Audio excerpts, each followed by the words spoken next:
Selamat pagi, Assalamualaikum warahmatullahi wabarakatuh. Ketemu lagi Sobat Muardi, Ayah Bunda di live streaming RSUD Dr. Muardi seputar info kesehatan anak Muardi Asah Asuh Asih. Anak sehat, anak hebat, anak sehat, Indonesia hebat. Ya, bersama saya Dr. Lintang spesialis anak, kita akan berdiskusi nih, kita akan bincang-bincang ya seputar topik info kesehatan anak 1 jam ke depan. Tentunya dengan narasumber yang pasti sudah hits banget ya di Rumah Sakit Dr. Muardi ya. Sebelumnya kita sapa dulu ya yang sudah bergabung di Instagramnya Rumah Sakit Dr. Muardi. Ini sudah banyak beberapa yang sudah bergabung di Instagramnya Rumah Sakit Dr. Muardi. Silahkan join di Rumah Sakit Muardi Instagram maupun di Facebooknya ya. Nah, apa sih yang akan kita bahas nih hari ini? Tentunya Sobat Muardi dan juga Ayah Bunda pasti sudah tahu ya, karena ini lagi ngetren banget, ngehits banget di antara para orang tua tentang gagal ginjal akut. Nah, pasti sudah tidak asing lagi ya dengan istilah gagal ginjal akut ini. Karena ini beberapa waktu terakhir ini nih benar-benar membuat para orang tua nih galau nih ya. Nah, kita nih sudah menghadirkan ya, kita sudah menghadirkan narasumber hari ini, yaitu Dr. Agustina Wulandari, spesialis anak konsultan. Selamat pagi, Dr. Agustina. Selamat pagi, Dr. Lintang. Segar sekali, ya, Dr. Agustina hari ini. Sehat dan segar ya, Dok ya. Sehat, stay cantik ya. Dr. Lintang juga. Makasih ya udah undangannya ya, langsung didatangkan. Ya, ini khusus hari ini ya, Sobat Muardi ya, Dr. Agustina ini bisa hadir ya, alhamdulillah hadir di tengah-tengah kita untuk membahas topik yang betul-betul sangat baru trending topik ya nih ya Dr. Agustina ya, tentang topik gagal ginjal akut nih. Nah, ini mumpung ada narasumber kita nih yang pas banget, yang kompeten sekali di bidang ini, karena Dr. Agustina ini beliau adalah konsultan dokter spesialis anak konsultan nefrologi di Rumah Sakit Dr. Muardi, atau dokter spesialis anak konsultan ginjal pada anak ya. Ginjal anak. Satu-satunya di Kota Solo loh Ayah Bunda, Sobat Muardi. Jadi kapan lagi nih kita mau diskusi bahas kasus tentang gagal ginjal akut ya. Ya, ini saya sapa lagi nih yang di Instagram. Wah, ini sudah makin banyak yang bergabung nih ya di Instagramnya Rumah Sakit Dr. Muardi. Rame nih di Facebook nanti juga, Dok. Biasanya bukan netizen, kita sebut Sobat Muardi ya. Sobat Bunda, Muardi ya. Dan juga Ayah Bunda ini yang bergabung di Facebook tuh maupun di Instagram dari Sabang sampai Merauke. Iya, dari Sabang, Merauke hadir. Bahkan kita sudah go internasional ya, dari Jerman, Hong Kong, Belanda. Karena Dr. Lintang pasti ya. Bukan, karena Rumah Sakit Dr. Muardi. Oh iya. Ya, silakan yang mau menanyakan boleh kirim-kirim pertanyaan, ataupun mau kirim-kirim salam untuk Dr. Agustina juga dipersilahkan ya. Kalau kirim salam untuk saya sudah biasa, tapi kalau kirim salam untuk Dr. Agustina silahkan ya, diklik kolom komentar nih di Instagram maupun di Facebook. Ya, ini belum ada yang bertanya nih Dr. Agustina, ini kan sekarang kita bahas-bahas sedikit ya Dr. Agustina ya, gagal ginjal akut itu kan organnya sih sebenarnya dari ginjal ya. Nah, ginjal itu Dr. Agustina bisa menjelaskan nggak sih apa sih itu ginjal gitu?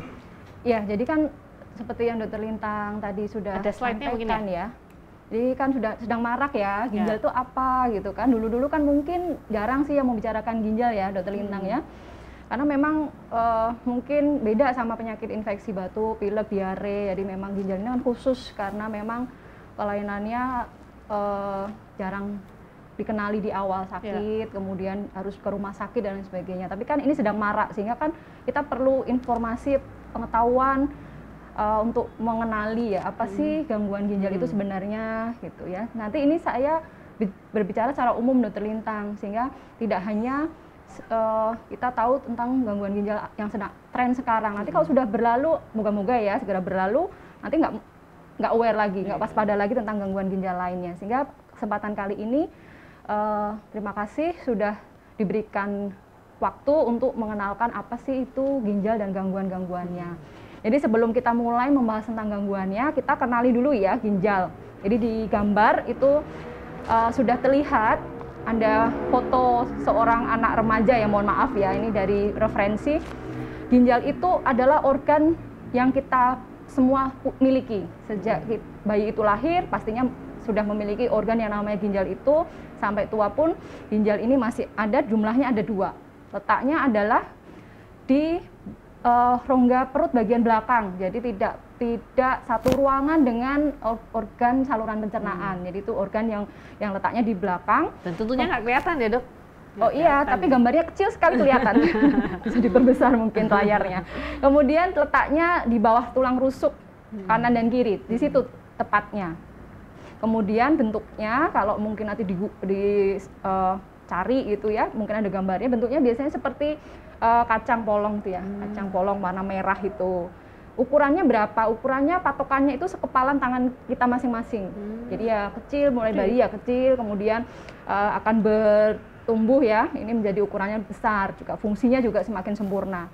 Kemudian di ginjal itu sendiri terdapat bagian yang namanya nefron. Disitulah nantinya fungsi-fungsi ginjal itu diperankan. Nefron ini masing-masing orang memiliki satu ginjalnya sekitar 1 juta. Jadi bayangkan di situ banyak sekali fungsinya nanti, dia akan perannya di sana. Karena salah satu fungsinya nanti menyaring darah kita untuk dibersihkan, ibaratnya seperti itu dari sisa-sisa sampah atau metabolik.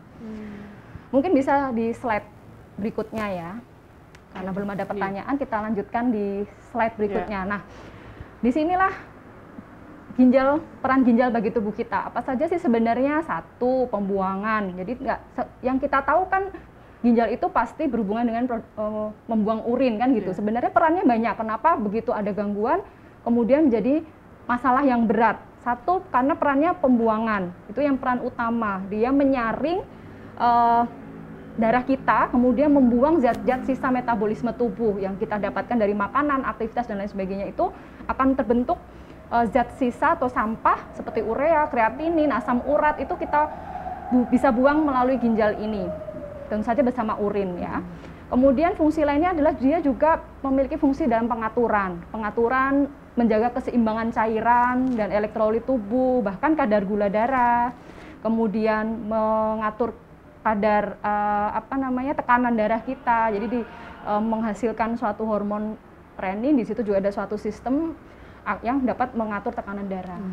Kemudian fungsi pembentukan apa saja yang bisa. Jadi di sini secara tidak langsung ginjal ini juga berperan dalam pembentukan sel darah merah. Karena ginjal yang normal dapat menghasilkan hormon yang namanya eritropoietin. Jadi salah satu bahan untuk pembentukan sel darah merah. Kemudian membentuk vitamin D aktif, di mana menghasilkan suatu hormon yang kemudian merubah vitamin D tidak aktif menjadi vitamin D yang aktif, yang kemudian akan berguna untuk kesehatan tulang kita. Kemudian yang tentu saja yang sudah banyak diketahui adalah dalam pembentukan urin dan membuangnya. Nah, itu fungsi dari ginjal itu sendiri. Sehingga banyak sekali ya, kompleks sekali nih kerja ginjal nih ya. Sehingga memang perannya penting sekali untuk tubuh kita, Dr. Lintang. Ya, ini sudah ada yang nanya nih, ada di Instagram nih dari Ibu Nur Laila, ibunya Ami Amin ya. Tanda awal gangguan ginjal itu seperti apa, Dok? Ya, mungkin sebelum membahas tanda awal ya, ini kan tadi secara umum ya, Dok, pembahasan mengenai ginjal. Kalau macam-macam kelainan ginjal ya, terutama gangguan ginjal ya, Dok, yang lagi trending nih, itu definisinya apa sih, Dok? Maksudnya apa sih gagal ginjal itu?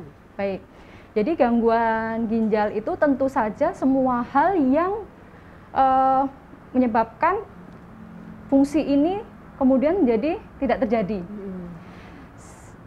Kalau dari literatur, nah jenis gangguan fungsi ginjal itu ada 2, Dr. Lintang. Jadi kita dari awitannya kita dapat membagi menjadi akut dan kronis. Di mana yang akut ini yang sedang sering terdengar saat ini atau dibaca di medsos itu adalah gangguan ginjal akut atau GGGA. Sedangkan yang terjadinya lama namanya penyakit ginjal kronis. Jadi gangguan ginjal itu bisa dibagi menjadi 2 itu, sehingga kita akan bisa tahu penyebabnya dan tadi bisa salah satunya bisa menjawab apa saja gejalanya yang dari gangguan ginjal itu. Nah, ini kita bahas sedikit dulu tentang gangguan fungsi ginjal ya. Jadi kalau gangguan yang akut ini yang seperti yang terjadi akhir-akhir ini timbulnya mendadak. Jadi anak itu sehat, anak itu tidak ada keluhan, tidak tahu ya, mungkin belum tahu kalau ada masalah ginjal. Kadang-kala soalnya yang kronis ini datangnya juga akut. Karena memang kadang-kala gejala awal sulit dikenali. Jadi datangnya datangnya dalam akut ya, tiba-tiba mungkin bengkak gitu, padahal sebenarnya sudah lama prosesnya. Nah, yang akut ini terjadinya cepat, mendadak, tiba-tiba gitu. Kemudian menyebabkan gangguan-gangguan, mungkin anaknya menurun buang air kecilnya, kemudian juga bengkak, misalkan seperti itu. Kemudian kalau yang kronis itu biasanya prosesnya lebih lama, jadi membutuhkan waktu, kalau dari definisi sih minimal 3 bulan, itu yang disebut kronis. Penyebabnya juga sebenarnya dengan mengetahui apakah ini akut maupun kronis, dok itu bisa memperkirakan penyebabnya, gitu. Dari juga selain gejala-gejalanya. Ya, ini ada yang bertanya dok, tadi menyangkut Dokter Tina tadi menjelaskan ya tanda-tandanya, salah satunya yang paling mudah dikenali orang tua nih apa saja dok tadi, selain selain bengkak, kemudian tiba-tiba pipisnya berkurang gitu. Sebenarnya paling sering dari gejala yang paling sering ya dok, yang pertama itu apa namanya, yang berdasarkan sebenarnya gejalanya ini berdasarkan berhubungan atau berdasarkan penyebab sebenarnya. Jadi kalau penyakit ginjal ini kan penyebabnya bisa infeksi ya, infeksi. Jadi kan datang dengan keluhan demam, nyeri pada saat buang air kecil. Jadi gitu. penyebabnya dulu ya, mungkin dijelaskan ya dok ya, penyebab gangguan ginjal akut itu apa saja gitu ya. Boleh. Jadi kalau penyebab ginjal akut di slide yang ini ya, jadi kita tahu kalau penyebab gangguan ginjal itu kita akan bagi menjadi kelainan yang dari ginjal, di dalam ginjal, kemudian kelainan di luar ginjal. Nah, yang di luar ginjal itu kalau dalam bagan yang kita sebut prerenal, kemudian yang pascarenal. Prerenal ini biasanya masalah-masalah yang mengganggu aliran darah yang menuju ke ginjal. Tadi kan tugas ginjal kan menyaring darah. Jadi masalah sakit dan lain sebagainya yang mengganggu aliran darah ginjal itu menyebabkan kelainan ginjal yang prarenal. Contoh adalah anak itu diare, muntah, tidak mau makan minum, kemudian dehidrasi. Nah, buang air kecilnya berkurang. Nah, itu berarti sudah ada masalah aliran di ginjalnya. Kemudian pendarahan, kemudian luka bakar. Kenapa kok luka bakar bisa? Karena ya luka bakar kan terjadi penguapan evaporasi yang besar sehingga dapat menyebabkan dehidrasi. Kemudian infeksi seperti sepsis sampai dengan mungkin shock, seperti juga shock pada demam berdarah. Kemudian penyakit jantung yang mungkin pasien dokter Lili, dokter Tiko mungkin harus kontrol, ini lama tidak kontrol, datang-datang kondisinya mungkin berat, kemudian kita periksa fungsi ginjalnya ternyata terganggu, itu bisa.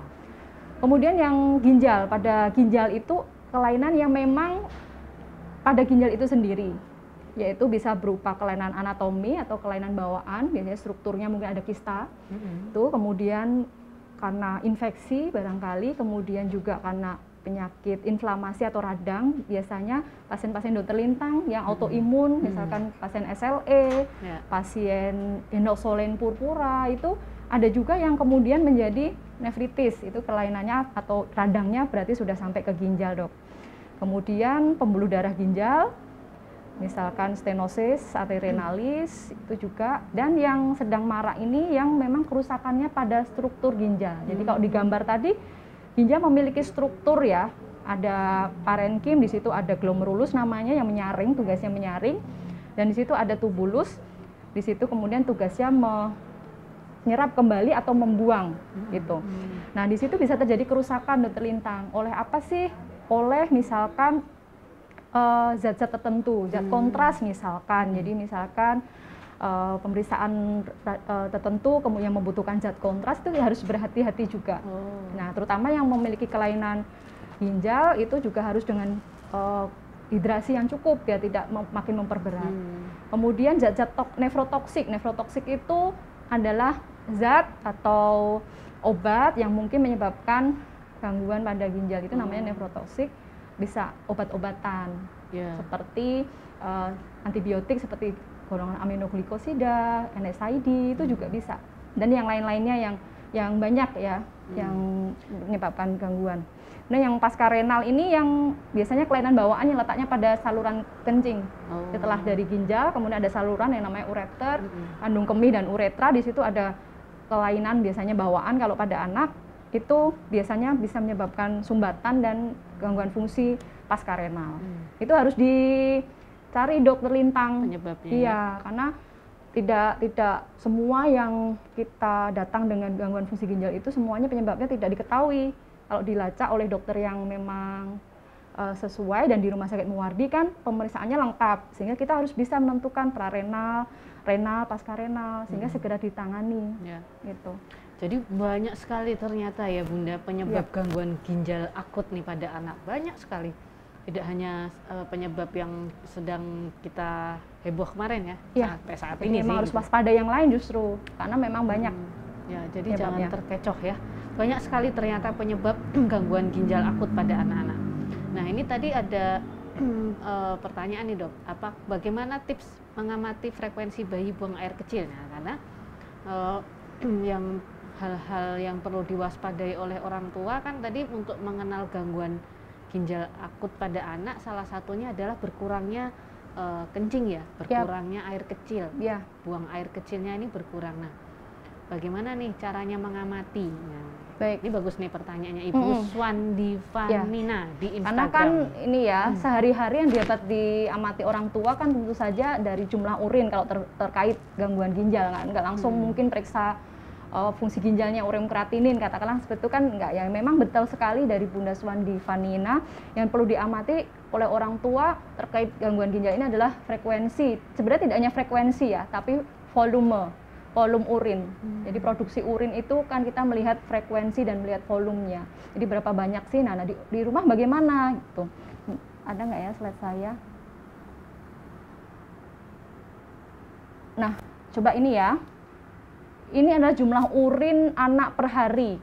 Ini yang dari saya ambil, mohon izin dari IDAI, infografis dari IDAI, sehingga nanti ayah bunda jika memang ini tidak mencatat bisa melihat di website atau di infografisnya Twitter atau di Instagram ya. Ini ada nih. Ada Instagram ada ya. Instagramnya ini saya IDAI ya. Jadi ini aja yang saya pakai karena memang nanti bisa dilihat lagi.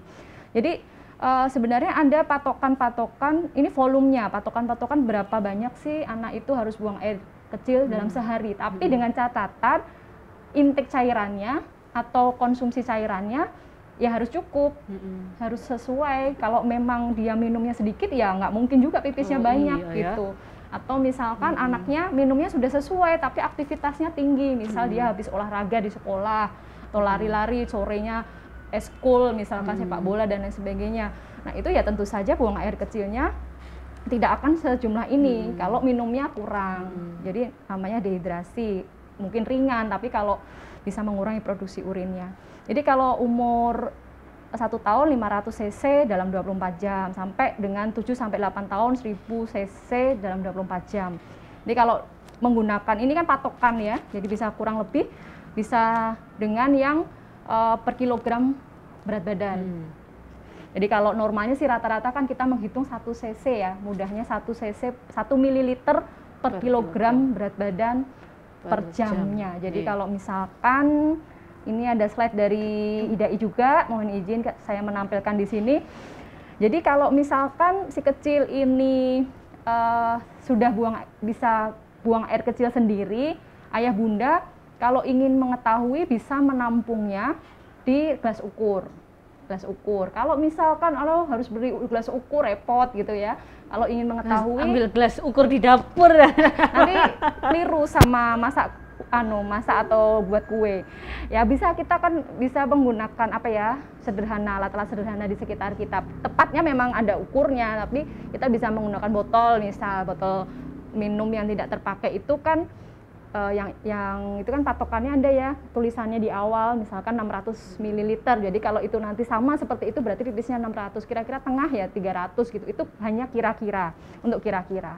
Nah, kalau kita melihat di sini caranya setelah ditampung, kemudian bagaimana menghitungnya? Menghitungnya dengan kita menghitung yang mendapatkan dari jumlah urinnya dalam cc, dalam mililiter, kita bagi dengan berat badan anak. Contohnya di sini berat badannya 30 gitu. Dia selama 6 jam. Jadi pipisnya 500 ml dengan berat 30, kemudian dibagi dengan durasi penampungan urin. durasi penampungan urin katakanlah 6 jam, itu dibagi 6 jam. Di sini didapatkan 2,7 ml per kilogram berat badannya per jam. Tuh, jadi kalau tadi kita patokannya 1 ml per kilo per jam, berarti kalau 2,7 dia oke, normal gitu ya. Jadi seperti itu. Apakah ini perlu dilakukan tiap hari kah? Ya kan kasihan ya di rumah anak juga ini lama-lama nggak mau juga. Nah, kalau misalkan seperti itu diamati biasanya kalau pipis ini kalau normalnya sebenarnya di slide di infografisnya IDAI ada sih frekuensi, cuman saya mungkin nggak menampilkan. Misal pipis itu kalau anak SD itu kan sekitaran 6 sampai 8 kali sehari frekuensinya. Cuman kan tadi saya sampaikan tidak hanya frekuensi yang penting tapi juga jumlahnya. Kadang pipisnya sering dok 10 kali tapi cuma dikit-dikitnya, itu namanya kan ada sesuatu ya, mungkin ada infeksi saluran kemih misalkan. Nah ini harus cukup juga jumlahnya. Anyang-anyangan ya dokter Lintang ya, jadi seperti itu. Jadi diamati ayah dan bunda diamati, oh anak saya kalau pagi itu harus dia akan pipis 4 kali, kok pas sakit ini, terutama pas sakit ya, pas sakit ini kok dia cuma sehari sekali misalkan. Nah coba dievaluasi bagaimana minumnya, jangan-jangan kurang. Biasanya anak kecil kan kalau sakit mungkin tenggorokan sakit nggak mau minum gitu. Nah itu dimotivasi ayah bunda untuk minum terlebih dahulu. Nanti semoga bisa meningkat produksi urinnya sehingga mengurangi kekhawatiran. Kemudian yang kedua, kalau anaknya ini masih pakai popok bagaimana dok? Gitu kan sering pertanyaannya. Nah kalau pas sakit ya, terutama sakit kan, kalau nggak sakit ya diamati saja ya, seperti tadi yang sudah diajarkan, biasanya harus ganti pampers segini berapa kali, misalkan 4 kali pagi atau sampai sorenya sampai malam, sampai besok pagi misalkan 4 kali misalkan gitu ya. Itu berat misalkan, itu ya ini kok tampak ringan, tampak kering gitu ya, itu berarti berkurang. Nah kalau misalkan kondisi sakit di rumah ini agak repot karena harus memiliki timbangan ya. Kita kalau di rumah sakit kan juga melakukan seperti ini ya, selain dengan kateter kita timbang popoknya. Jadi popok sekali pakai itu bisa ditimbang sama caranya. Juga boleh.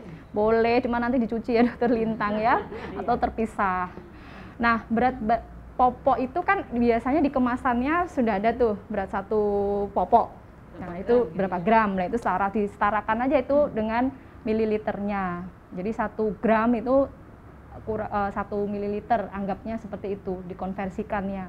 Itu berat yang tadi sudah berisi urin, itu misalkan penuh mau ditimbang urin, itu kemudian ditimbang dapatkan sekitar, kalau contohnya di sini berat anak 10 kilo, popoknya 80 gram, tapi bukan feses ya, jadi bukan habis pup, tapi hanya pipis saja, dikurangi 20 gram ini dari popoknya kemasan tadi. Sama, setelah didapatkan angka tersebut dibagi dengan berat badannya, rumusnya sama. Kemudian dibagi lagi dengan berapa lama itu tadi penampungannya. Misalkan ini 3 jam gitu ya, 3 jam dengan tadi selisihnya antara yang popok yang kotor dengan popok yang bersih 60 mili dibagi berat 10 dibagi 3, ternyata urinnya ada 2 cc per kilo per jam. Nah di situ kalau di atas 1 alhamdulillah normal, jadi aman putra-putrinya.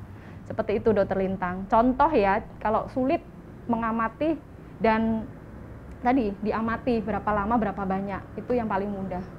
Begitu repot, langsung konsultasi ya. Orang tuanya repot ganti pampers berapa kali bunda, misalnya sehari ganti pampers 5 kali nih. Dalam sehari kan tiap 4 sampai 6 jam kan ganti pampers ya. Ya. Nanti berapa kali nih, biasanya sehari 5 kali, ini kok cuma sekali sehari. Ya, mengamati seperti itu. Diwaspadai. Yap. Nah ini ada pertanyaan nih dok di Instagram dari Mbak Fitriana Pelita. Dok, kalau anak mengalami gangguan ginjal, apakah bisa sembuh total? Ataukah harus pengobatan seumur hidup? Ini pertanyaannya bagus nih. Iya, pertanyaannya bagus-bagus ya dan sulit-sulit ya. Entah, saya mau punya slide nggak ya? Baik, kalau yang penyebab satu ya, jawabannya adalah tergantung penyebabnya. Ada yang sembuh, insya Allah bisa, seperti infeksi saluran kemih yang tanpa komplikasi. Kan sering tuh putra-putrinya karena bermain sama temennya lupa sukanya nahan pipis, kemudian dia jadi infeksi saluran kemih. Itu kalau misalkan tidak ada kelainan bawaan ya bisa sembuh total. Nah nanti kalau misal berulang segera konsultasi ke dokter ginjal anak, ke Muardi misalkan, untuk dicari tahu kenapa kok infeksi saluran kemihnya berulang. Biasanya karena berhubungan dengan kelainan bawaan. Misalkan saluran kencingnya ada yang menyempit atau mungkin ada batu dan lain sebagainya, nanti kita bisa konsultasikan ke dokter urologi untuk tata laksana lebih lanjut sehingga infeksi saluran kemihnya tidak terjadi berulang, jadi sembuh gitu. Kemudian yang tidak berulang ya yang lainnya seperti yang pasiennya dokter Lintang yang autoimun itu kan mungkin remisi ya dokter Lintang istilahnya ya, bukan sembuh total ya. Sembuh apa itu? Perbaikan dengan terapi ya. Jadi dia bisa beraktivitas normal, bersekolah dan lain sebagainya, tapi dengan pengawasan dokter dan dengan pengobatan yang rutin.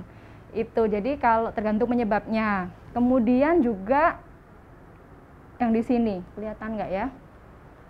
Nah, kemudian jawaban kedua mungkin terkait dengan klasifikasinya. Jadi kalau akut, gangguan ginjal akut ini harapannya kalau tidak terlambat dalam penanganannya sifatnya reversible atau masih dapat kembali baik untuk fungsi ginjalnya, bukan penyakitnya ya. Tadi kalau ngomongin tentang penyakitnya yang tadi yang pertama. Tapi kalau dari fungsi, kalau pasien yang gagal gangguan ginjal akut ini datang di awal, ini ada stage-nya atau stadiumnya dokter Lintang 1, 2, 3 berdasarkan organisasi internasional ya kayak DIGO ya. Itu membaginya menjadi 3 tahap. Yang satu itu 1, 2, dan 3 berdasarkan produksi urinnya dan berdasarkan kreatininnya. Mungkin kalau produksi urin ini perhitungannya sama seperti tadi, dokter pun menghitungnya seperti itu. Kalau untuk yang kreatinin memang harus dengan pemeriksaan. Kemudian yang satu ini meningkat 1,5 sampai 1,9 kalinya nilai normal. Kemudian jumlah urinnya berkurang menjadi 0,5 mili per kilo per hari dalam 6-12 jam terakhir. Kalau yang kedua semakin berat dan yang ketiga ini adalah peningkatan kreatininnya 3 kali lipat dari normal baseline, yaitu di lab laboratorium kan ada range normalnya, tentu saja harusnya berdasarkan usia ya. Nah itu meningkatnya 3 kali lipat. Kemudian atau ada pengurangan jumlah produksi urin kurang dari 0,3 ml per kilo per hari dalam waktu 24 jam atau sama sekali tidak buang air kecil dalam waktu 12 jam. Itu sudah yang stage yang 3 atau namanya failure. Atau kalau di Indonesia kan gagal ginjal ya, gagal ginjal akut. Jadi tidak semua penyakit ginjal itu gagal ginjal. Jadi ada tahap-tahapnya. Kalau semakin datang semakin awal, stage 1, stage 2 ya harapannya semakin baik, dan yang stage 3 ini sayangnya seringkalinya membutuhkan terapi pengganti ginjal atau dialisis, cuci darah atau cuci cairan perut akut. Yang grade 3 ya? Ya itu udah agak terlambat. Ya meskipun sifatnya masih diharapkan masih reversible, membaik, cuman harus diterapi yang dengan pengganti ginjal biasanya. Kemudian kalau misalkan pasien ini dehidrasi, datang dengan dehidrasi berat, kemudian diperiksa urin kreatinnya, produksi urin kan berkurang, diperiksa urin kreatininnya ternyata meningkat. Kemudian kalau penyebabnya tadi kita atasi, dokter Lintang seperti pemberian cairan, kemudian dia terus buang air kecilnya banyak, cairannya cukup di dalam sirkulasi darahnya, kita periksa lagi bisa saja urin kreatinnya membaik. Jadi kalau yang akut biasanya sifatnya seperti itu. Nah yang satu kronis, harapannya. Nah, kalau yang kronis, yang tadi gangguan ginjalnya sudah berlangsung lebih dari 3 bulan minimal, nah ini yang sifatnya progresif dan irreversible. Jadi kelainan yang ada di parenkim ginjalnya itu biasanya sudah ada, sehingga misal pun di stage 1 dia kelainannya itu ada secara mikrostruktur ya, di situ sebenarnya ada jaringan fibrotik atau mungkin yang sudah lanjut menjadi jaringan parut yang tidak bisa sembuh sempurna. Jadi kalau secara pasien-pasien di poli kita, poli ginjal anak, itu yang sudah lama kontrol, nah ini mungkin secara penampilan fisik, kemudian fungsi ginjalnya baik, cuman karena dia sudah kronis ini, secara fungsi baik, cuman dari dari ginjalnya sendiri mungkin ada lesi atau masalah yang tidak bisa dikatakan sembuh total. Jadi mencegah mungkin lebih baik Dokter Lintang di sini, karena kalau akut masih reversible. Harapannya begitu. Kalau masih akut itu masih bisa masih ada harapan untuk membaik ya Dok. Beda kalau yang kronis. Ya, makanya harus mengenal lebih awal gejalanya. Ya, terima kasih Dokter Tina, jelas sekali tadi penjelasannya. Ini ada yang bertanya nih Dok di Instagram. Di Facebook belum ada ya yang kirim-kirim salam. Biasanya di Facebook sudah ada nih yang kirim-kirim salam nih dari Sobat Muardi ya.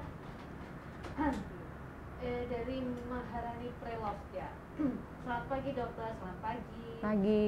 Apakah pada anak usia 5 tahun boleh mengkonsumsi suplemen kesehatan seperti, ya saya tidak sebutkan mereknya ya, apakah aman dok pada ginjal jika dikonsumsi rutin terus menerus ya?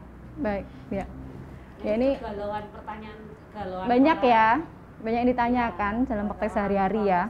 Dalam sehari-hari pasti bertanya. Ya, ke Dokter Lintang. Suplemen tuh banyak ya, banyak sekali. Nah, aman nggak ya dok? Aman nggak ya dok? Dan sering kalau kita ke toko kan promo ya, beli 2 dapat 1 gitu ya, tertarik kan. Ya. Nah, lagi kalau flash sale. Ya. Kalau ada flash sale ya. Ya, jadi harapan orang tua tuh kan inginnya yang terbaik ya untuk putra-putrinya ya. Termasuk pemberian suplemen ini sebenarnya kan kenapa melirik ke sana gitu kan, mesti upaya putra-putrinya ini sehat, putra-putrinya ini pintar, kan ada dokter Lintang yang suplemen untuk nambah kecerdasan. Ya ada ya, jadi tidak hanya itu sebenarnya, saya rasa nutrisi kan penting ya, nutrisi yang sehari-hari, nutrisi yang cukup, karbohidrat, protein, vitamin, mineral dan sebagainya, itu yang sudah mungkin dibahas di sesi-sesi sebelumnya ya Dokter Sandi, Dokter Pridania, itu sangat penting justru yang di sini. Jadi ini kan judulnya kan suplemen, jadi kalau tidak butuh ya sebenarnya tidak terlalu diperlukan gitu. Jadi kalau sudah dari nutrisi utamanya itu sudah terpenuhi, ya suplemen kesehatan ini sebenarnya sudah tidak perlu diberikan. Nah, seperti itu. Kemudian kalau menjawab apakah berhubungan dengan kesehatan ginjalnya, nah kalau untuk produk-produk seperti ini biasanya ada zat aditifnya, tambahannya, sehingga suplemen ini dapat tidak rusak gitu. Termasuk tidak hanya suplemen ya, mungkin ada makanan pengawet yang maksudnya snack gitu kan juga ada tambahannya pasti zat. Kalau kita baca di belakang ini mengandung ini kontennya apa itu kan namanya zat tambahan sehingga makanan atau zat ini menjadi awet ya jangka waktu tertentu. Nah meskipun sebenarnya oleh sudah diatur pastinya sekian jumlahnya yang diperbolehkan dalam satu kemasan itu aman kalau dikonsumsi. Tapi kan kita nggak tahu ya konsumsi itu dalam satu hari seseorang akan konsumsi berapa banyak karena kita tidak tahu. Dan jenisnya apa saja, apa saja. Nah, belum, dan itu akan zat itu akan bisa terakumulasi dalam waktu tertentu sehingga akan membebani si fungsi ginjal ini dalam mengeluarkan. Jadi apalagi kalau mungkin anak kurang minumnya dan lain sebagainya, sehingga kalau berdasarkan referensi ada penelitiannya yang menyebutkan yang konsumsi snack dengan zat aditif ini untuk pengawet, untuk perasa, dan lain sebagainya, itu dengan yang tidak, itu mereka memiliki resiko 24 kali untuk menjadi gangguan fungsi ginjal di kemudian harinya. Itu pengamatannya kayaknya, tapi mohon maaf tidak anak ya, jadi udah agak besar. Itu sekitar 2 tahun pengamatannya itu meningkat 24 kali. Sedangkan yang tidak konsumsi itu lebih ringan 6 kali. Ya mungkin ada faktor lain kenapa juga berisiko. Cuman dia kalau dilihat dari perbandingannya 24 dan 6 kali kan sangat jauh ya. Sehingga lebih aman memang mengurangi kalau memang tidak diperlukan. Termasuk snack tadi ya harus diatur konsumsinya, harus bijak orang tua. Kapan sih si buah hatinya ini boleh dapat reward snack yang diinginkan misalkan gitu. Jadi tidak tiap saat diberikan, harus bijak dalam mengaturnya. Ya, jelas sekali Dokter Agustina ya. Semoga terjawab nih pertanyaan. Semoga ya. Preloft di Instagram ya. Ini ada lagi pertanyaan nih dok. dari Nur Laila ibunya ya Mbak Nur Laila tadi ya, kalau sudah ada dengan gejala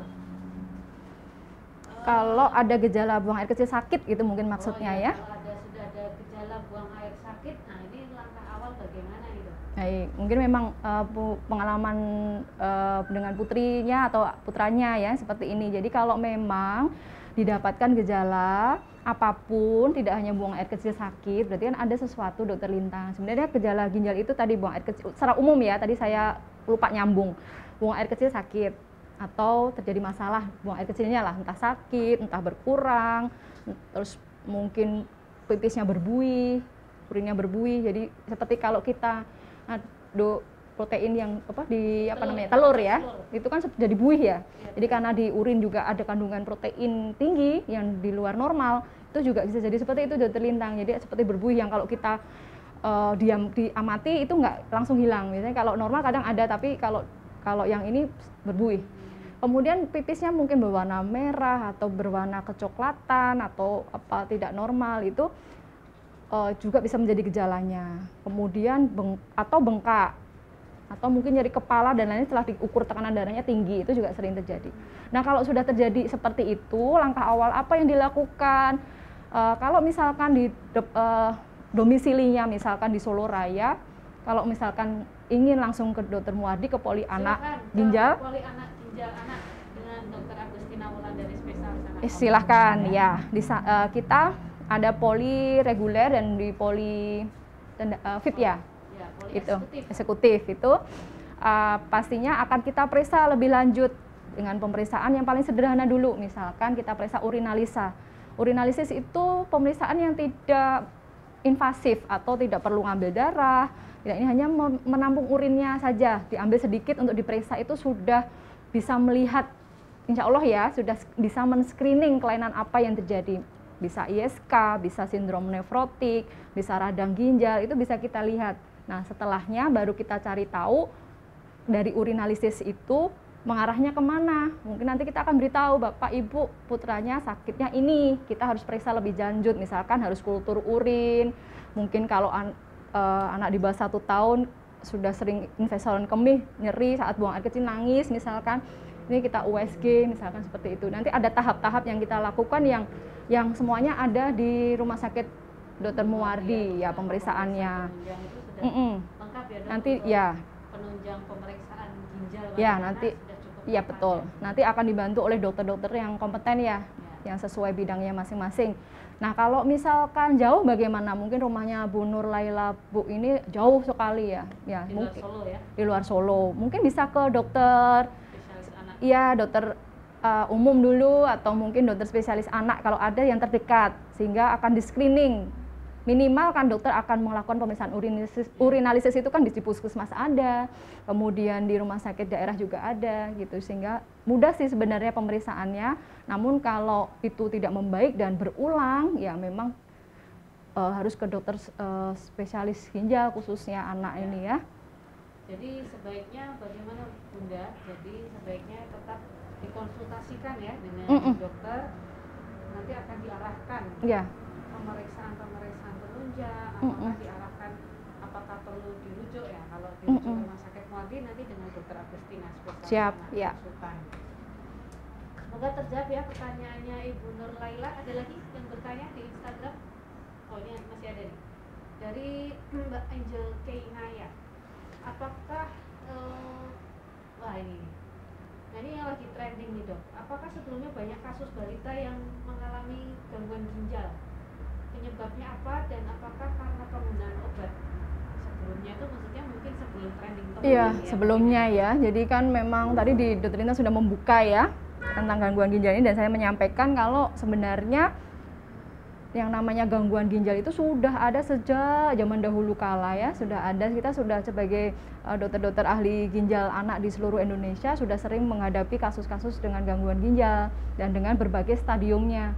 Tadi kan stadiumnya 1, 2, 3 dan yang penyakit kronis kan juga 1, 2, 3, 4, 5. Jadi tidak semua memang datang dengan kondisi yang berat. Jadi ringan gitu, infeksi saluran kemih, sindrom nefrotik yang bengkak dan sebagainya. Kemudian yang menjadi sekarang ini terjadi sebenarnya juga sudah yang berat pun juga sering kita hadapi. Itu sebentar, saya ada angka nggak ya? Mungkin di slide ini di bawah saya menyantumkan sedikit angka, sedikit informasi, maksudnya tentang jumlah ya.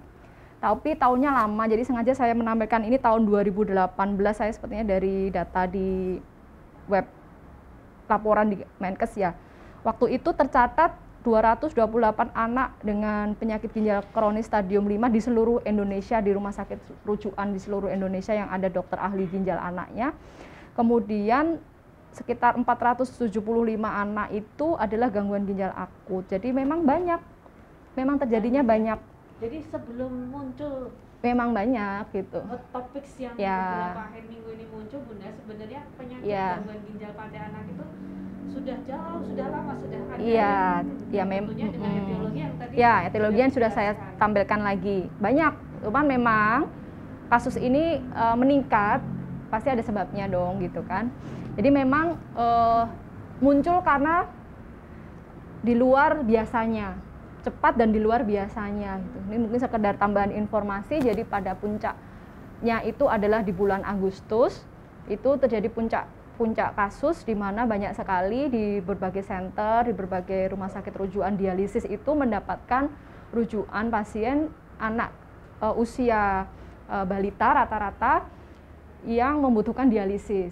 Nah, ini biasanya kalau di rumah sakit yang ada dialisis itu kita menangani dialisis itu satu bulan bisa mungkin 2 sampai 4 gitu kan, dalam mungkin lebih, kalau yang besar-besar lebih lagi, yang penyakit kronis juga mungkin bisa sampai 10 kali dalam sehari, dalam 1 bulan kita mendapatkan pasien seperti itu baru dialisis dan sebagainya, mungkin bisa ada. Cuman di bulan Agustus itu puncak dan di luar biasanya, di mana rata-rata usianya itu memang kebanyakan balita. Kemudian membutuhkan dialisis segera, bukan yang proses kronis tadi. Jadi dialisis segera, dan prosesnya itu proses dari sakitnya kemudian dia membutuhkan dirujuk dengan membutuhkan dialisis, itu prosesnya cepat.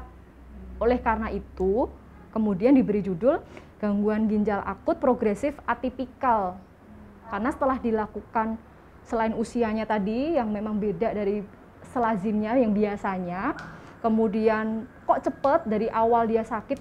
Kalau dari menggali riwayatnya sakitnya itu batuk, pilek, demam, kemudian 3-4 hari tidak kencing atau berkurang gitu kan, itu cepat.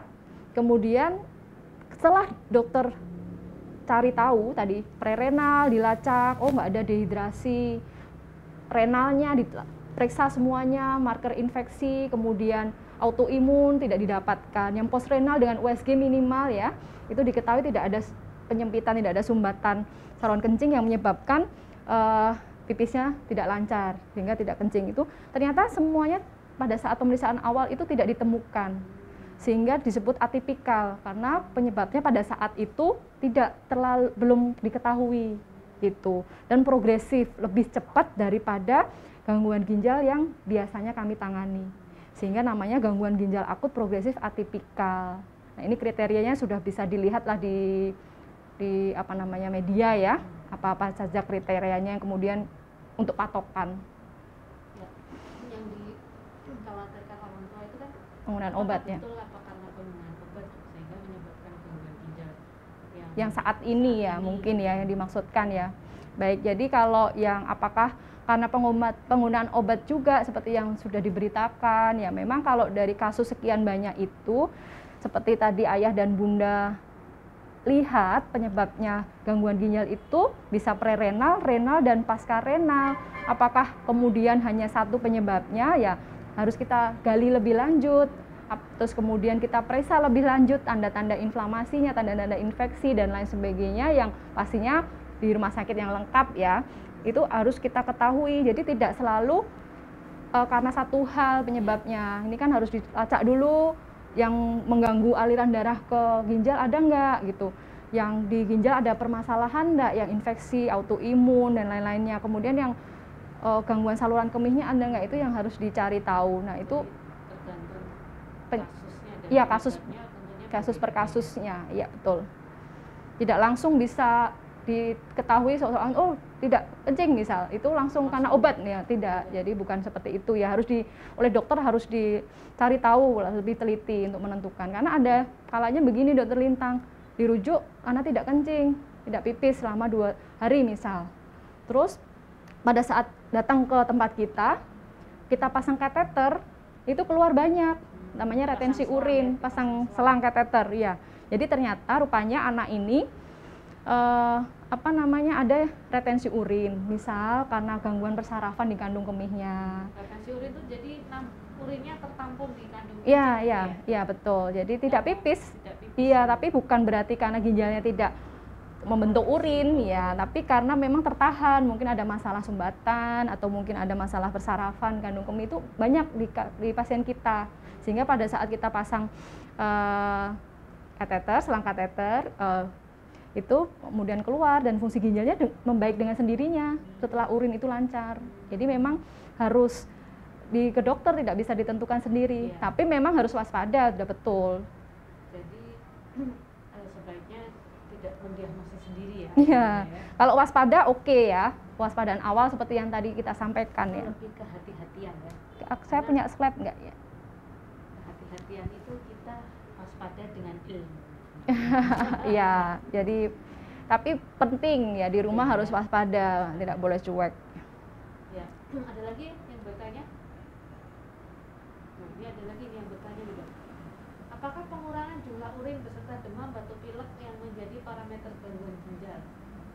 Nah, ini putrinya Bu Anali ya di Instagram. Dari kecil pipisnya tidak terlalu banyak dari pagi sampai malam hari. Nah, menjadi parameter gangguan ginjal ya, jumlah urin, demam, batuk. Baik, ya. Jadi kan memang ini ya, kan karena dari gangguan ginjal akut yang saya tampilkan tadi, salah satu awalnya pasien memiliki riwayat demam, atau mungkin pada saat datang itu demam, kemudian ada gejala prodorma. Gejala prodorma itu seperti batuk, pilek, atau diare, muntah, gejala yang penyerta yang ringan gitu ya.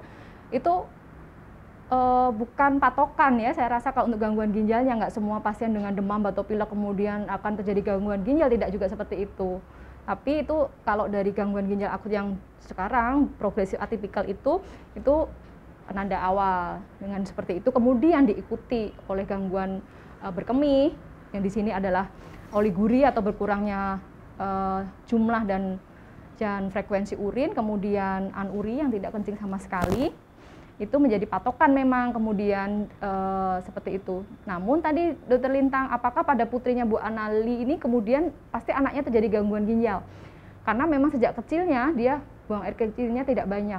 Nah, satu tadi seperti yang Dokter Lintang sampaikan, mengamati bagaimana sih sebelumnya biasanya sekian kok sekarang jadi sedikit, atau memang dari dulu segini kok gitu. Tapi yang lebih pasti lagi diukur. Kalau memang sedikit itu menurut Ibu Anali itu yang sedikit pipisnya itu tidak banyak, yang tidak dibandingkan. Ya, maksudnya tadi sudah di slide yang tadi atau nanti dilihat infografisnya IDAI, cara mengukurnya kan mudah, cara mengukur mudah sekali. Jadi diukur lebih pastinya Bunda, jadi diukur. Oh ternyata memang sedikit, oh ternyata memang banyak, atau oh ternyata yang saya kira sedikit itu ternyata cukup gitu loh. Kan tiap ini berbeda kalau nggak diukur kan, seperti halnya suhu tubuh, kalau oh ini demam padahal kalau diukur normal. Diukur Mbak Hesti panas, diukur Mbak Kakung panas, diukur Ibu. Iya, apalagi dibawa ke dokter sembuh gitu kan. Padahal baru masuk garasinya, baru masuk ke ini ya, pagarnya. Jadi nggak begitu, jadi tetap harus menggunakan alat ukur yang tepat untuk mengetahui ini banyak atau sedikit gitu. Jadi kalau mudahnya tadi dengan pengamatan, kalau merasa ini sedikit coba diukur gitu. Diukur dengan alat ukur yang tepat, ditimbang kalau masih pakai popok, diukur dengan gelas ukur kalau misalkan memang bisa ditampung. Tadi caranya jumlahnya dibagi berat badan, dibagi durasinya, monggo dihitung coba. Nah, kalau memang pipisnya itu dari pagi sampai sore itu biasanya memang lebih banyak Dokter Lintang dibandingkan yang malam hari. Terutama bagi anak yang sudah bagus toilet trainingnya, biasanya malam itu lebih sedikit. Ditambah dengan konsumsi cairan yang malam hari kan tidak banyak. Kalau malam hari masih minum susu misalkan, masih pada saat tidur juga tambah minum, ya pasti masih lebih banyak. Tapi secara umum yang anak sudah besar yang buang apa namanya minumnya juga sudah tidak banyak pada malam hari, pipisnya pada malam hari biasanya berkurang, sehingga di sini ditekankan bahwa mengamatinya adalah pada siang hari. Jumlahnya dan frekuensi. Iya. Jadi jumlah siang hari yang biasanya 2-3 kali kok ini menjadi tidak pipis. Kemarin saya nanyakan ke anak saya, biasanya di sekolah kamu buang air kecil nggak? Iya, pagi 1 kali, di sekolah 1 kali, pulang 1 kali, sebelum sore 1 kali. Berarti kan saya catat 4, misalnya begitu. Kalau jumlahnya ya agak bukannya repot ya bisa, cuman kan anaknya waktu itu nggak ada masalah, jadi oh ya oke gitu. Minumnya berapa banyak gitu. Jadi bisa ditanyakan begitu, diamati, disilahkan. Itu ya Bunda ya, itu tipsnya yang menarik loh dari Dokter Agustina ya. Bisa ditanyakan berapa kali tadi pipis di sekolah. Iya. Ya, semoga terjawab ya pertanyaannya Ibu Anali ya di Instagram. Ini ada lagi dok, ini kayak pas saya Dokter Tina nih. Assalamualaikum Dokter Tina. Waalaikumsalam warahmatullahi wabarakatuh. Saya mamanya Talita, 16 tahun dengan nefritis lupus ya. Terima kasih atas semua perhatian dan pengobatan ya. Ya, alhamdulillah ya. Dokter berikan ya. Sudah masuk pengobatan bulan ke-27. Ya, lama. Ya, Talita. Semoga sehat selalu. Iya, alhamdulillah. Sehat ya. Remisi ya. Apa tuh? Quotes-nya Dokter Agus Joko ini di live streaming Muardi sebelah, Dok. Pasien-pasien autoimun adalah berbahagialah, hindari stres. Gitu ya, Bunda Esti. Talita nih. Talita ini kalau saya nggak salah dulu kan minum obat sulit gitu, mau ke rumah sakit ini, tapi sekarang dengan ini Dokter Lintang juga kan, pasien Dokter Lintang juga autoimun, ini semangat sekarang. Jadi mungkin sudah join di itu ya, di grupnya itu ya, temennya banyak. Jadi seperti ayah bunda seperti yang disampaikan oleh bundanya Talita ini, sudah pengobatan bulan ke-27. Jadi Talita ini fungsi ginjalnya alhamdulillah baik, sehingga termasuk yang penyakit ginjal kronis yang derajat 1. Jadi mohon maaf, jadi memang kondisinya masih membutuhkan perawatannya jangka panjang, bahkan untuk seterusnya. Tujuan apa sih sebenarnya harus kontrol Talita gitu, biar dia semangat ya. Karena yang derajat 1 ini jangan sampai nanti jadi derajat 2, derajat 3, 4, bahkan 5 yang membutuhkan cuci darah. Kalau sudah cuci darah, Talita nggak mau tidak hanya 1 bulan sekali ke poli ya, tapi harus seminggu bisa 2 kali datang ke rumah sakit. Dan di Rumah Sakit Muardi ada Dokter Lintang sudah fasilitas untuk dialisis anak dan dewasa. Jadi membahas topik fasilitas di Rumah Sakit Muardi, Dok. Silakan. Penanganan gagal ginjal pada anak-anak ini apa aja sih Dok yang sudah difasilitasi ya oleh Rumah Sakit Muardi? Slide-nya terlihat ya. Jadi tadi kalau sudah membicarakan panjang tentang gangguan ginjal. Nanti yang gangguan ginjal, kemudian yang stage yang lanjut itu namanya gagal ginjal, di mana kondisi ginjal itu sudah tidak mampu berfungsi atau kehilangan fungsinya dari tadi yang membuang zat-zat metabolik, mempertahankan keseimbangan asam basa, elektrolit, cairan tubuh. Jadi anaknya bisa tidak kencing tapi bengkak gitu. Kemudian gangguan membentuk urin dan gangguan dalam menghasilkan hormon-hormon pembentuk sel darah merah, vitamin D dan sebagainya. Kalau sudah seperti itu, pada penyakit ginjal kronis yang derajat 5 akan membutuhkan suatu terapi pengganti ginjal namanya. Terapi pengganti ginjal itu apa saja? Terapi pengganti ginjal itu bisa berupa transplantasi ginjal. Ini kalau pada penyakit ginjal kronis yang sudah derajat 5, kemudian hemodialisis dan peritoneal dialisis. Hemodialisis mungkin sudah sering dengar, yaitu cuci darah biasanya namanya menyebutnya. Kemudian kalau yang peritoneal dialisis itu adalah kita menyebutnya cuci cairan perut. Jadi tujuannya sama, yaitu mencuci atau membersihkan racun atau sisa-sisa metabolik tubuh. Kalau yang hemodialisis itu darah langsung yang dibersihkan melalui satu mesin hemodialisis, sedangkan yang peritoneal dialisis atau kalau jangka lama namanya CAPD, kalau pada gangguan ginjal akut yang baru-baru ini terjadi, ini kita bisa lakukan PD akut, peritoneal dialisis akut. Itu tujuannya membersihkan zat-zat metabolik yang seharusnya tidak menumpuk di dalam tubuh kita, yang seharusnya bisa keluar melalui urin, ini dibersihkan. sehingga tugasnya adalah membantu ginjal itu sehingga tidak mempengaruhi atau tidak memberikan komplikasi ke organ-organ vital lainnya seperti paru-paru, jantung, ke sistem saraf pusat misalkan itu ya, sehingga tidak memperberat kondisinya. Dan ini sudah beberapa terapi pengganti ginjal ini sudah bisa dilakukan di rumah sakit Muardi ya dok ya? Alhamdulillah bisa, Dokter Lintang sudah ada. Kalau untuk dokter nefrologi dewasa kan banyak ya, beliau-beliaunya sudah sangat lama berpengalaman dan sangat canggih mesinnya. Kemudian juga transplantasi ginjal juga sepertinya sudah maju. Ini semuanya bisa dilakukan di rumah sakit Dr. Muardi. Seperti juga Talita berarti ya, Ibu Esi menyampaikan pernah cuci darah 9 kali. Jadi kemudian saat ini sudah stop, sudah berhenti artinya kan ya. Nah, ini ada contoh kasus Talita ya. Jadi mungkin pada saat awal itu terjadi penurunan fungsi ginjalnya sehingga failure.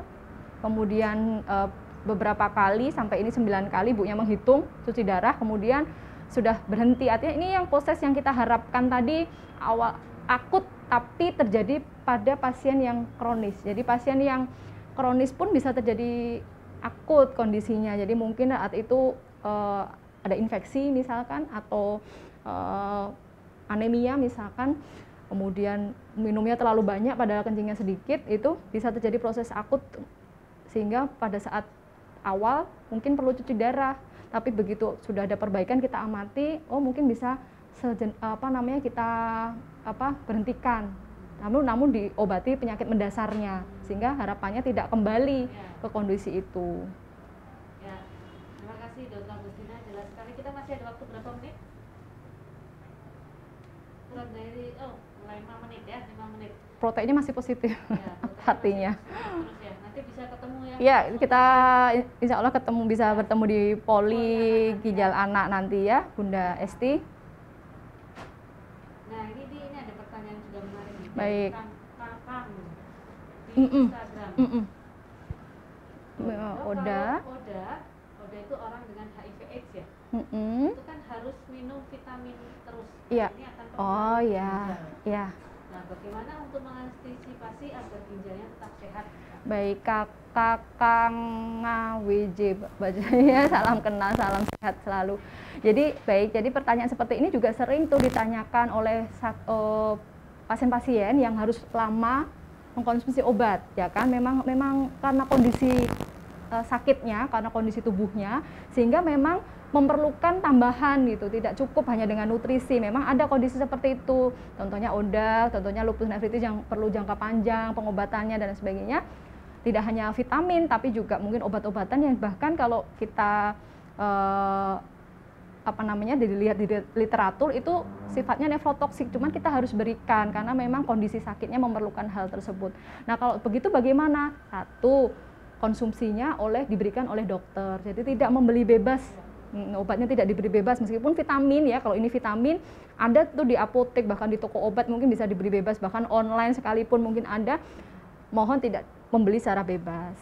Kedua, diresepkan oleh dokter berarti ya, kemudian di bawah pengawasan dokter. Jadi punya nih resepnya, tapi ada kok dapat resep tapi beli di apotek sendiri. Jangan, jadi tetap harus kontrol ke dokter, harus diawasi oleh dokter, tidak diawasi tiap hari minumnya, tapi perlu dipantau, masih perlu atau tidak. Ya, dalam masih sepengetahuan dokter sedang mengkonsumsi obat tersebut. Sehingga dokter akan melakukan evaluasi. Obat vitamin ini kalau memang sepertinya memberikan dampak ke ginjal, maka akan melakukan pemeriksaan rutin untuk fungsi ginjalnya. Karena di Muardi kan bisa melakukan pemeriksaan urinalisis, kemudian ureum kreatinin untuk melihat fungsi ginjalnya tadi dihitung derajatnya berapa, sehingga akan tahu fungsi ginjalnya yang awal begini sekarang agak turun atau ini tetap stabil baik, jadi tidak ada masalah. Kemudian mungkin tidak hanya ginjal ya, mungkin organ hati misalnya itu perlu dievaluasi juga fungsinya itu, sehingga tetap aman konsumsinya. Kalau misalkan ternyata ada masalah di situ, dokter pasti juga akan tahu, oh kok mulai terjadi gangguan nih fungsinya, sehingga perlu dievaluasi apa sebabnya, apakah dari konsumsi obatnya ataukah memang karena sakitnya, misalkan seperti itu. Jadi silahkan Kakang WJ untuk konsultasi dengan dokternya untuk konsumsi vitaminnya tersebut. Kalau memang diperlukan dan fungsi ginjalnya ternyata dipantau terus oke ya, nggak apa-apa, memang perlu ya. Dan pasien lain pun juga begitu, kalau memang perlu obat, dokter harus memantau ya. Ya, semoga terjawab jelas ya, Kakang ya. Yep. Ada lagi pertanyaan di Instagram? Oh ya, Laila ya. Singkat, Ternyata langsung periksa. sudah diperiksakan urin dan hasilnya normal. Alhamdulillah, iya. Ya.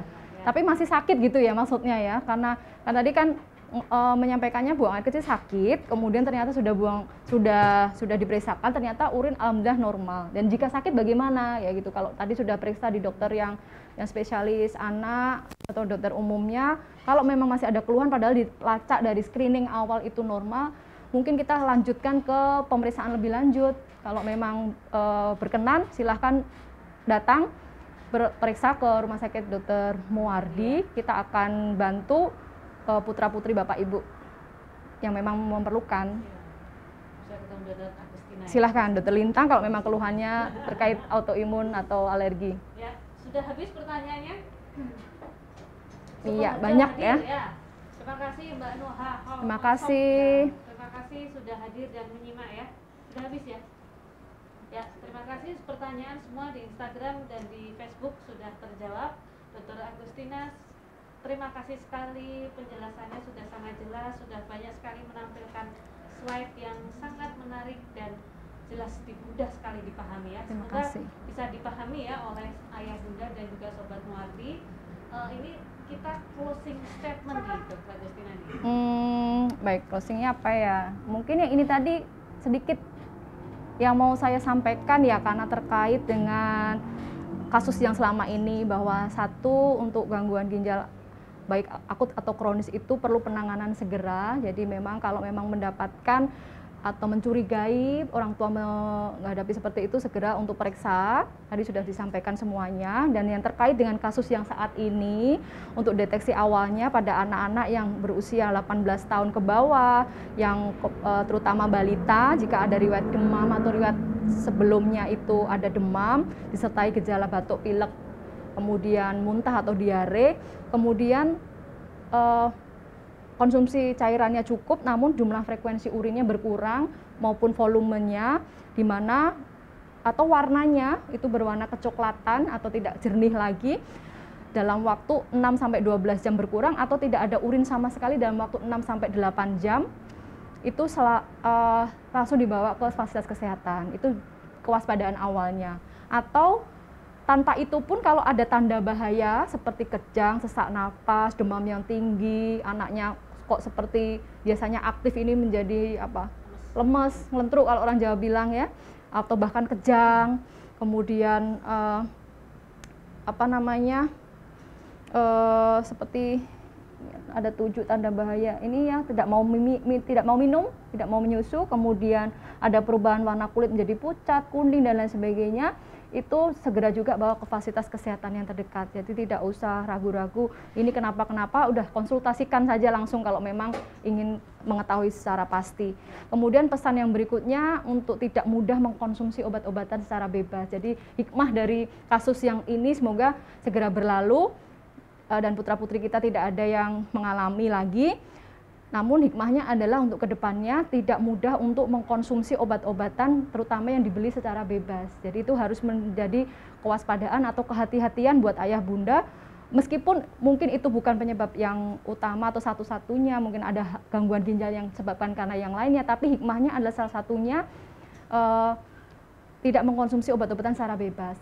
Bisa dikonsultasikan ke dokter atau ke fasilitas kesehatan terdekat yang kompeten. Kemudian perawatan anak di rumah, bagaimana kalau sudah sakit misalkan. Kemudian bisa dengan kompres, kemudian minum yang banyak, kemudian jika demam menggunakan pakaian yang tipis, itu untuk pencegahan menjadi yang lebih berat, dan segera periksakan ke dokter.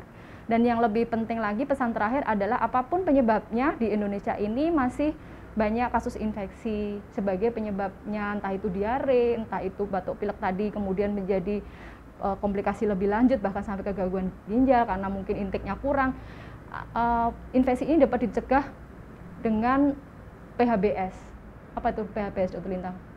Perilaku hidup bersih dan sehat. Ya, perilaku hidup bersih dan sehat. Dimana kalau kita bersih, kita juga harapannya tercegah dari infeksi. Kemudian sehat, cukupi nutrisi karena nutrisi itu untuk imunitas yang baik untuk anak sehingga dapat mencegah juga dari infeksi misalkan. Jadi perilaku hidup bersih dan sehat itu kembali ternyata dengan kasus ini diingatkan untuk ditingkatkan. Mungkin seperti itu saja Ya, yang kasih, message-nya. menarik sekali ya closing statement kita hari ini ya. Semoga menjawab nih kegalauan para orang tua dan juga ayah bunda di rumah tentang putra putrinya ya mengenai kasus-kasus gangguan gagal ginjal akut.